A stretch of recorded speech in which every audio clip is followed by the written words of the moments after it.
Hello नमस्कार, मैं हूं आशीष और मैं आपका वेलकम करता हूं कनेक्टिंग डॉट्स पे ना। Vladimir Putin, Xi Jinping, Iran, पूरा एक्सिस तबाह तबाह।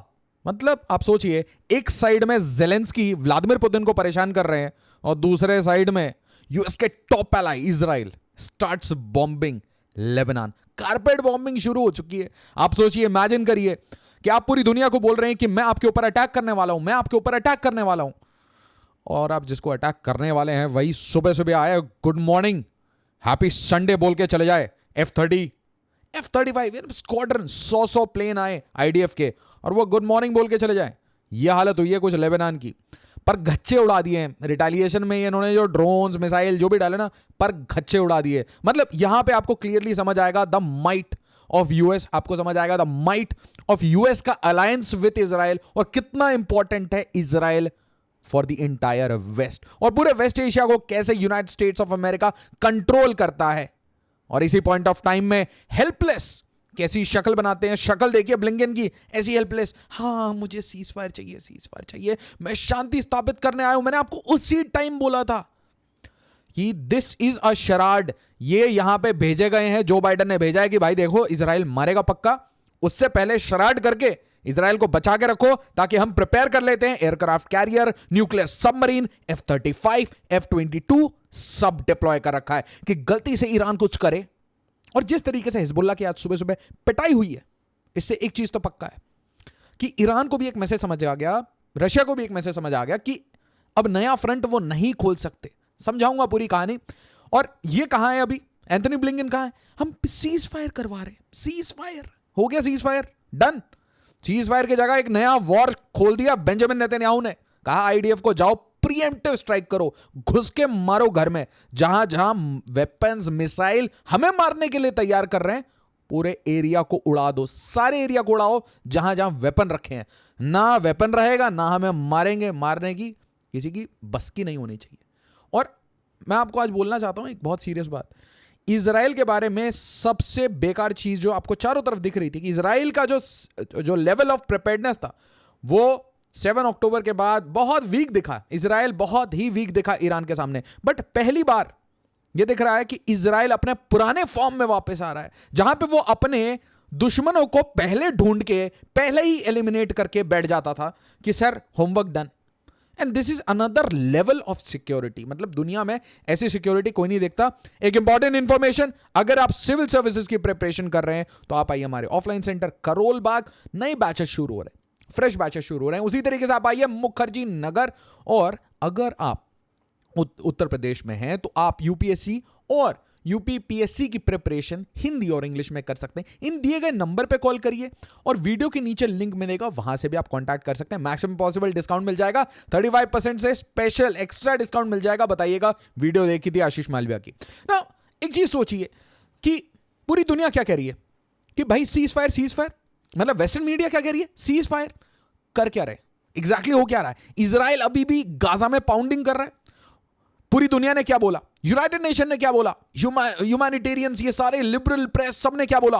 Gaza crisis, Gaza genocide. But actually में क्या कोई भी यूएस को इतना प्रेशराइज कर पाया कि वो इजराइल को बोले कि stop the war? No, not possible. इसका मतलब ये दो मुंहे हैं लोग हैं। यूएस एक साइड से बोलता है हाँ Gaza genocide, very bad very bad, और फिर बेंजामिन नेतन्याहू को कहां बुलाते हैं कि एड्रेस आर पार्लियामेंट, हमें कांग्रेस को, यूएस कांग्रेस को एड्रेस करिए, आपकी तालियां बजाएंगे। और साइमल्टेनियसली वेपन्स मैं रोक रहा हूं, साइमल्टेनियसली वेपन्स मैं भेज रहा हूं। एक साइड में सीजफायर, एक साइड में गाजा में कंटिन्यूसली रेड चल रहे हैं। नहीं कॉन्टेक्स्ट पता तो इजराइल, ये छोटी सी जो पट्टी है मेडिटेरेनियन सी से इजिप्ट से लगती हुई छोटी सी पट्टी है यहां पे इजराइल के इस कॉर्नर पे, इसे बोलते हैं गाजा पट्टी। और इसी गाजा पट्टी पे कंटिन्यूसली वॉर चल रहा है।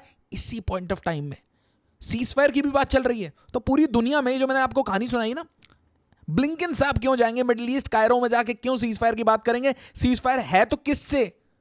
तो हमास के साथ। हमास कहां है? यहां पे गाजा पट्टी में। उसी पॉइंट ऑफ टाइम में इजराइल उठा के लेबनान के साथ नया वॉर छेड़ देता है। मतलब क्या कोई कमी है दुश्मनों की? और ये कहता है Israel says it attacked southern Lebanon to preempt Hezbollah. Sunday को आज अटैक होने वाला था और इजराइल मतलब Congratulations to intelligence. My goodness. Mossad failed on 7th of October. पूरी दुनिया जानती Iran won on 7th of October. But उसके बाद धीरे धीरे मोसाड इज टेकिंग द ग्रिप. मोसाड को ये पता था ये प्रिपेयर कर रहे हैं, उसकी पूरी जानकारी थी कहां से प्रिपेयर कर रहे हैं, किस बेसिस में क्या क्या लोड कर रखा है और किस दिन करेंगे. बस उस दिन अटैक से पहले प्रीएम्प्ट पहले ही फिनिश कर दिया. तो अब कहां की कहानी हो रही है, यह है इजराइल और यह है लेबनान. और लेबनान के जो सदर्न पार्ट, लेबनान के जो सदर्न पार्ट है, मतलब इस एरिया में यहां पे रूल करता है हिजबुल्लाह. तो यहां पे गाजा स्ट्रिप में कौन था, हमास, और यहां कौन था, हिजबुल्लाह. अब हिजबुल्लाह और हमास ये है किसके बच्चे, ये बच्चे हैं ईरान के. ये जो हिजबुल्लाह है ये एक शिया बच्चा है ईरान का, और ये जो हमास है ये एक सुन्नी बच्चा है ईरान का. पपेट्स हैं ये, इसको एक्सिस ऑफ रेजिस्टेंस बोलते हैं. और ये जो हमास हिजबुल्लाह है ये सब कंट्रोल करता है ईरान. और ईरान कंट्रोल कौन करता है, ईरान को कंट्रोल चाइना के शी जिनपिंग और व्लादिमीर पुतिन. तो जब भी आप सोचेंगे कि मिडिल ईस्ट में वॉर कैसे थोपा गया, तो हमेशा यह याद रखिएगा व्लादिमीर पुतिन को यूक्रेन से अपना ध्यान हटाना था. उनको नहीं चाहिए तो उनको ब्लैक सी से फोकस हटा के मेडिटेरेनियन सी, रेड सी में और पर्शियन गल्फ में वॉर भेजना था. बोले ब्लैक सी से हटो, मुझे वार्म वाटर चाहिए. और यह रशिया की पुरानी पॉलिसी है. Israeli military says it has struck more Hezbollah launchers in southern Lebanon. और ये सब कुछ, माय गुडनेस, ये सब कुछ प्रीएम्प्टिव है. In the last hour the IDF struck Hezbollah launchers in several areas in southern Lebanon to remove threats.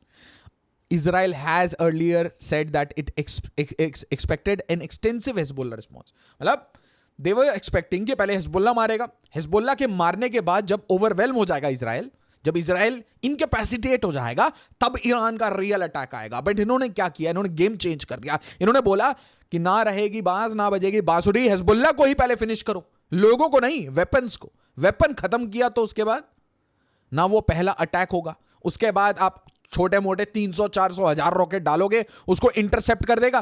थोड़े rocket डाले भी हैं, इसके ऊपर सेपरेट वीडियो लेके आऊंगा. Israel attacks Lebanon in self defence. इसको प्रीएम्प्टिव बोल लीजिए, सेल्फ डिफेंस कुछ नहीं है, बेसिकली इट हैज अटैक. आप इसको इंग्लिश मीडिया इसको कैसे भी कवर करे, the real headline is Israel has bombed Lebanon. और लेबनान में हिजबुल्लाह रहता है, इसका मतलब एक कंट्री की सोवरेनिटी छीन ली गई, हिजबुल्लाह को मार दिया गया, वेपन को मार दिया गया, ईरान को हरा दिया गया यहां पे. तो अब इसका भी रिटेलिएशन नेचुरली आएगा और धीरे धीरे करके आएगा, धू करके आएगा. तो इनके जेट्स जाते हैं और न्यूट्रलाइज कर देते हैं. और कितने जेट्स, जस्ट थिंक अबाउट 100.